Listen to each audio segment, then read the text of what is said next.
안녕하십니까, 최현식입니다. 연휴 기간 잘 지내고 계시죠? 연휴 기간 동안 영상을 올려드리려고 했는데 또 쉬시는데 방해될까봐 못 올려드렸고요. 오늘도 역시 내일까지 연휴 기간이라서 너무 길면 부담이 있으실 것 같아서 짧게 중요한 이야기 한 가지만 하고 마무리하려고 합니다. 일단 저번 주에 굉장히 중요한 소식이 하나 있었는데 4월 FOMC 성명 발표가 있었습니다. 그 부분에 대한 이야기를 잠깐 해드리고 마무리를 하려고 합니다. FOMC 성명에서 가장 중요한 포인트가 서너 가지가 되는데 압축해서 말씀을 드리면 일단 기조는 그렇습니다. 이번의 위기를 이겨낼 때까지 연준은 모든 카드를 쓸 수 있다. 모든 카드를 쓰겠다. 이게 가장 중요한 핵심입니다. 그러니까 연준은 물러서지 않겠다는 거죠.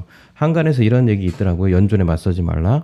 그 이야기의 어떤 연장선상으로 생각하시면 되지 않을까. 어쨌든 이 위기를 이겨내기 위해서 연준은 최선을 다할 것이고 시장을 내버려두지 않고 모든 카드를 동원해 살려내겠다. 이런 얘기들에 대한 제 확신, 제 입장 정리, 이 정도 수준이었던 것 같아요. 근데 중요한 건 뭐냐 하면 그럼 모든 카드를 쓸 때 집중할 게 뭐냐 이 부분인데 그 부분에 대해서 연준이 얘기를 했어요. 두 가지인데 하나는 완전 고용, 또 하나는 물가 안정. 이 두 부분의 목표를 세워놓고 그 목표를 이룰 때까지 모든 카드를 쓰겠다는 겁니다. 왜냐하면 지금 단기적으로 충격이 있잖아요. 경제활동, 고용, 물가 이런 부분에 큰 부담이 있으니까 결국에는 연준이 지금부터 목표를 삼는 것은 고용과 물가라는 거죠. 이 앞에 기조하고 좀 다르죠. 이 앞에서는 기업들을 살려내는 게 핵심이었습니다. 기억하십니까? 금융 시스템의 안정화를 이루는 것이 이제 목표였는데 그 부분이 이제 방향이 전환됐죠. 어디로? 고용과 물가로.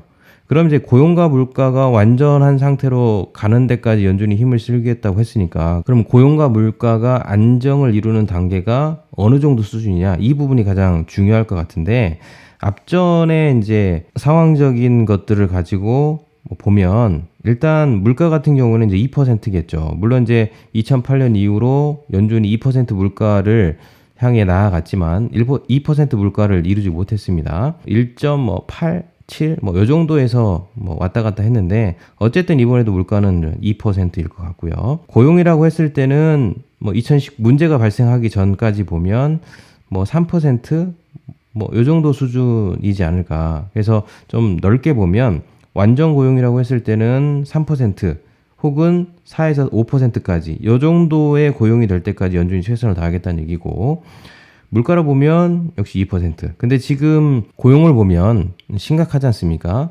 3천만 명 정도가 실업자가 됐다고 얘기하고 최대 30%까지 될 수 있다 이런 얘기를 하고 있으니까 아무래도 좀 더 시간이 필요할 것 같죠. 미니멈 2년, 3년, 4년 이 정도의 시간을 걸쳐서 완전 고용 단계까지 이룰 수 있는 목표를 세울 테니까 그때까지는 연준이 최선을 다하겠다는 이야기가 핵심인 것 같고요. 또 하나는 이 부분이 중요한 건데 연준이 주목하고 있는 부분이 하나 있는데 그게 뭐냐 하면 주택과 상업의 모기지입니다.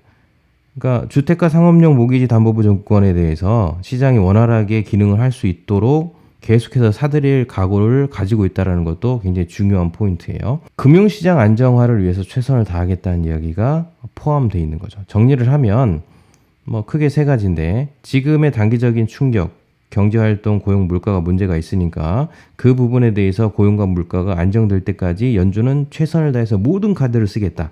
그 완전 고용이라고 했을 때는 3%, 좀 더 넓게 보면 4에서 5%. 이 부분이 될 때까지 노력하겠다는 거고 물가를 보면 2% 가까이 될 때까지 최선을 다하겠다. 모든 카드를 쓰겠다는 얘기입니다. 또 하나는 금융시장의 안정화를 위해서 뭘 하겠다? 주택과 상업용 모기지에 관련된 담보부 증권을 원활하게 계속해서 지속적으로 사들이겠다. 이게 가장 중요한 포인트죠. 그러면 여러 번 말씀드렸지만 별다른 충격이 없다는 전제를 가지고 얘기 드립니다. 또 충격이 있더라도 극복할 수 있다라는 상황적인 생각을 가지고 이해하게 본다면 금리는 경우 패턴상 봤을 때 3년, 길어봐야 5년 이 안에는 충분히 금리 인상이 가능하다. 이렇게 정리를 하면 될 것 같습니다. 오늘 짧은 시간 이렇게 보도록 했고요. 할 이야기가 참 많이 있긴 한데 다음번에 다른 영상으로 제가 짧게 말씀을 드리든지 정리해서 말씀을 드리도록 하겠습니다. 감사합니다.